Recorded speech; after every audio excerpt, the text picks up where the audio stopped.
ಮಹಾರಾಷ್ಟ್ರ ಚುನಾವಣೆ ಸನಿಹದಲ್ಲೇ ನಡೆದ ರಾಜಕೋಟ್ನಲ್ಲಿ ಶಿವಾಜಿ ಪ್ರತಿಮೆ ಕುಸಿತ ಪ್ರಕರಣವನ್ನ ವಿಪಕ್ಷಗಳು ಅಸ್ತ್ರ ಮಾಡಿಕೊಂಡು ಎನ್ಡಿಎ ಸರ್ಕಾರದ ವಿರುದ್ಧ ಮುಗಿಬಿದ್ದಿವೆ. ಮೋದಿ ಕ್ಷಮೆಯಾಚಿಸಬೇಕು ಅಂತ ಒತ್ತಾಯಿಸಿದ್ದಾರೆ. ಈ ಹೊತ್ತಲ್ಲಿಯೇ ಖುದ್ದು ಪ್ರಧಾನಿ ಮೋದಿ ಅವರು ಕ್ಷಮೆ ಕೇಳಿದ್ದಾರೆ.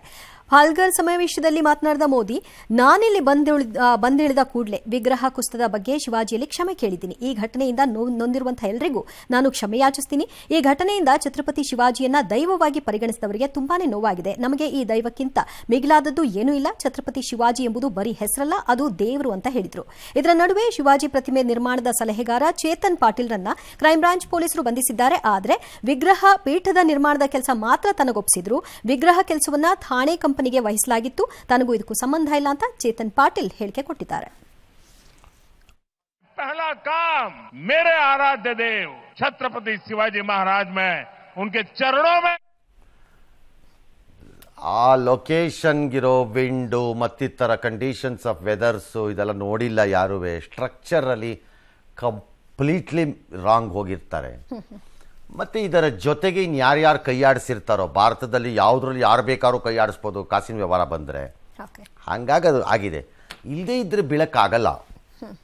ಬಟ್ ಈ ರೀತಿ ಆಗೇ ಇಲ್ಲ ಅನ್ಕೋಬೇಡಿ. ಭಾಳ ಮುಂದುವರಿದ ದೇಶಗಳಲ್ಲೂ ಆಗಿರೋದು ನಾನು ನೋಡಿದ್ದೀನಿ. ಇದನ್ನು ಭಾಳ ದುಡ್ಡು ಖರ್ಚು ಮಾಡಿರೋದು. ಫಾರ್ ಎಕ್ಸಾಂಪಲ್, ಈ 2000 ವರ್ಷ ಬಂತಲ್ಲ, ಈಗ ಇದು 24.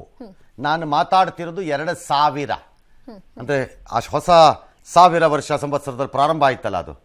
ಆಗ ಲಂಡನ್ನಲ್ಲಿ ಒಂದು ಬ್ರಿಡ್ಜ್ ಕಟ್ಟಿದ್ರು.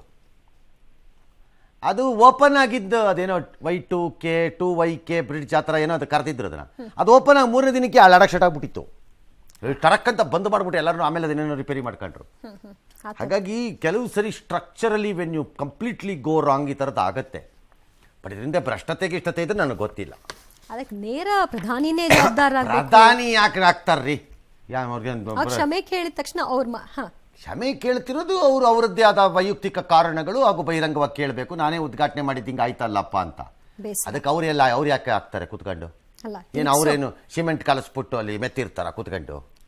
ಅವ್ರಿಗೇನಾಗಲ್ಲ, ಅದು ಯಾರಾದರೂ ಆಗಲ್ಲ ಅಂತ ನಾನು ಹೇಳೋದು ಅಲ್ವಾ. ಈಗ ಇಲ್ಲಿ ಚೀಫ್ ಮಿನಿಸ್ಟರ್ಗಳು ಯಾವುದೋ ಒಂದು ಬ್ರಿಡ್ಜನ್ನೋ ಫ್ಲೈಓವರ್ನೋ ಅಥವಾ ರಸ್ತೆಗೆ ಟಾರ್ ಹಾಕಿದ್ದಕ್ಕೆ MLAಗಳು ನಿಂತ್ಕೊಂಡು ಫೋಟೋ ತೆಗೆಸಿರ್ತೀರಿ. 3ನೇ ದಿನಕ್ಕೆ ನಮ್ಮವ್ರಿಗೆ ಹಿಂಗೆ ತೆಗೆದ್ರೆ ಹಂಗಂಗೇ ಬತ್ತಿರುತ್ತೆ. ದೋಸೆ ಇಡ್ಲಿ ಬಂದಂಗೆ ಒಳ್ಳೆ. ಅದಕ್ಕೇನು ಹೇಳಬೇಕು? ಹಂಗಲ್ಲ ಅದು.